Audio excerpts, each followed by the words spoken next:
Hi guys, this is Faiza. Welcome to my new vlog. And আজকে ব্লগটা অনেক দিন আগের বাট এতদিন পর শেয়ার করার কারণটা হলো মেইনলি আমি অনেক দিন ধরেই অসুস্থ, ভয়েসটা দেওয়া হচ্ছিল না। ফাইনালি দেখিয়ে দিলাম তোমাদের। আর অনেকেই গেস করতে পারতেছো যে আমি কোথায় যাচ্ছি, কার বাসায় যাচ্ছি। এই খালামুনির বাসা আমার বাসা থেকে খুব কাছে, তারপরেও আজ 6 মাস পরে তাদের বাসায় যাচ্ছি। এর কারণ হলো যে আমি সময় পাই না। আমি কি ফ্রি থাকার জন্য সময় পাই না সেইটাই জানি না। আজকে আমরা যে রাস্তাটা দিয়ে যাচ্ছিলাম সেই রাস্তাটা অনেক বেশি ভাঙা। আনমনে হাঁটতেছিলাম, কোনো সমস্যা নাই কারণ গাড়ি আসবে না। যদিও এর কাজ একবার শুরু হয়েছিল, এখন আপাতত অফ আছে। যেহেতু না জানি আসা, সেহেতু আমাদের দেখে অনেক বেশি খুশি হয়ে যায় খালামণি।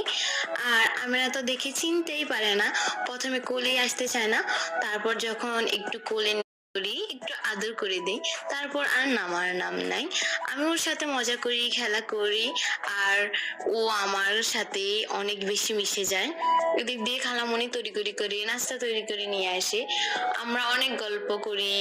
3টায় গিয়েছিলাম, আস্তে আস্তে প্রায় মাগরিবের সময় হয়ে যাচ্ছে, তখন তাড়াতাড়ি রওনা দিয়ে দেই। আর ওর অনেক কান্না শুরু করে দেয়। কান্না দেখে তো খুবই কষ্ট হচ্ছিল ওকে রেখে আসার, কিন্তু কিছুই করার নেই।